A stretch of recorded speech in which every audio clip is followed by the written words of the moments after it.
Bonjour les enfants, aujourd'hui je vous propose de vous expliquer comment fonctionne un site d'éditeur de pixel art. Donc le pixel art vous connaissez certainement, c'est ce genre de petites choses, je vous en ai déjà préparé un. Avec seulement des pixels, donc des petits carrés de différentes couleurs, je crée une œuvre d'art. Voilà.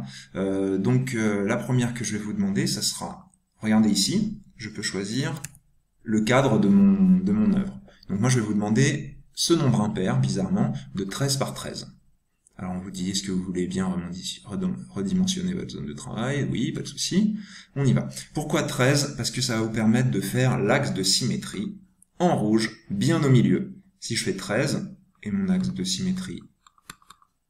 Ah, on dirait que... Si, pardon. Voilà, donc pardon, j'étais un peu perdu. Vous avez plusieurs options ici. Donc d'abord, la taille de la grille, on commence par ça. Ensuite... vos outils. Donc moi j'étais avec la baguette magique, je pouvais rien faire. Par contre il y a le crayon bien sûr, donc on va faire ici notre axe de symétrie jusqu'en bas. Voilà.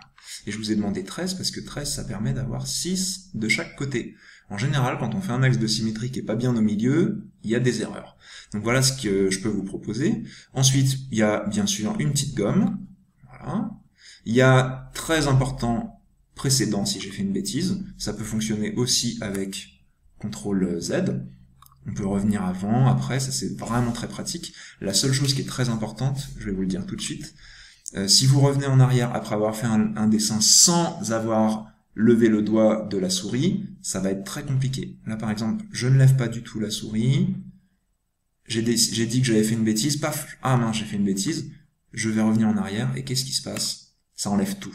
Alors que si régulièrement je lève ma souris, tiens là je lève, ah là j'ai fait une bêtise, j'annule seulement l'étape d'avant. Ça c'est beaucoup plus pratique, donc évitez de rester le doigt appuyé sur votre souris tout le temps, parce que si vous voulez annuler votre erreur, ça annule toute l'étape. Donc maintenant que j'ai mon axe de symétrie, vous pouvez vous amuser à faire un petit dessin en symétrie. Donc le conseil que je vous donne, c'est celui que je vous donne tout le temps aussi en classe, c'est de commencer par l'axe de symétrie. Souvent, j'ai des élèves qui commencent par des zones éloignées de l'axe de symétrie, et c'est là qu'on voit des décalages. Donc moi, je vous propose plutôt de commencer par l'axe de symétrie. Par exemple, ça. Je fais un peu n'importe quoi. Ah, j'ai fait une erreur.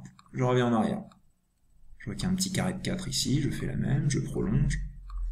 Ah, ça va toujours pas. Voilà, là c'est symétrique. Et puis vous faites votre petit dessin. J'aimerais bien que pour le carré de 13 par 13, vous remplissiez complètement votre cadre. D'accord? Pour faire quelque chose d'un peu joli. Donc vous avez une petite palette de couleurs qui est pas exceptionnelle, hein, mais il y en a quand même une petite dizaine. Et vous pouvez continuer votre dessin. 1, 2, 3, 4, je descends, voilà. Donc on peut garder, on peut être appuyé sur la souris. Si vous vous rendez compte qu'une couleur ne vous plaît pas, on peut remplacer toute une couleur par une autre. Voilà. Ça veut dire que tout ce qui était dans la couleur que j'ai sélectionnée va être inversé au profit de la couleur que j'ai choisie ensuite. Sinon, pour remplir une couleur, alors je vais donner un exemple ici. Tiens, par exemple, si je fais une sorte de carré marron, mais qui n'est pas rempli, alors, si je le fais là, il faudra que je le fasse là aussi, par symétrie. Et ensuite, je peux remplir d'une couleur. Allez, on va prendre du violet. Voilà, ça c'est plutôt cool. Et ensuite, pour voir un peu votre œuvre, je vous conseille de dézoomer. Ça, vous savez tous le faire. Hein. Et voilà, vous avez quelque chose de symétrique. Alors, c'est pas complètement rempli, le travail n'est pas fini. Moi, je vous avais proposé ça, par exemple. Vous savez, inspiration Space Invader, c'est ça qui a un petit peu plus popularisé le pixel art. Il y en avait un peu partout dans Paris, des petits monstres de l'espace, juste en mosaïque. Alors, ensuite, comment on fait pour mettre ça sur le Padlet? Alors, vous allez arrêter, s'il vous plaît, de prendre votre écran d'ordinateur en photo avec votre téléphone. C'est pas joli du tout. Donc, si on a un PC, on a juste à appuyer sur Imprime écran. Voilà. Ensuite, je vais dans Paint. Alors, attendez, je vais mettre un peu comme ça. Vous faites CTRL-V, ça me copie tout, et je vais sélectionner ma zone. Donc moi, ce qui m'intéresse, c'est de là à là. Ensuite, qu'est-ce qu'on fait? On va faire une nouvelle page, CTRL-N. On va pas enregistrer ça parce que ça m'intéresse pas. Et CTRL-V. Oups. Alors, j'ai fait une bêtise. Et on va recommencer, c'est pas grave. Voilà. Est-ce que j'ai pas réussi à sélectionner parce que je suis sur en train de photographier l'écran, peut-être, je sais pas.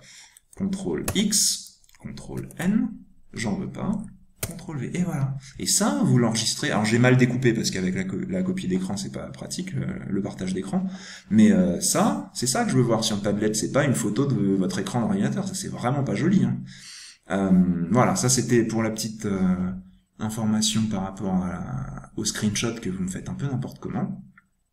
Et dans un deuxième temps, je vais vous demander, alors moi je vais pas l'enregistrer parce que là ça m'intéresse pas, dans un deuxième temps, vous avez le droit de faire, alors je vais zoomer un petit peu, la donnée consigne, en 40/40, donc vous changez ici, voilà, vous me faites un dessin en pixel art libre, pas forcément symétrique. Là le mien il est un petit peu symétrique au début, là mon Donatello, sauf que le nœud de son bandana, de son bandeau, pardon, eh bien, on ne le retrouve pas de l'autre côté. Donc vous avez le droit de faire un deuxième dessin, pas symétrique. Donc je rappelle, un symétrique de 13/13, ok, et un qui n'est pas symétrique, qui est libre, là vous pouvez vraiment faire ce que vous voulez, de 40/40.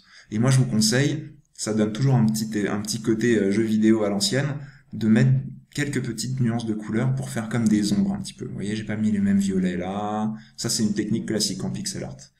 Eh bien, j'espère que ça va bien vous intéresser et que vous allez faire du bon travail de symétrie et puis du travail un petit peu plus libre dans un deuxième temps. Voilà, bon courage à tous.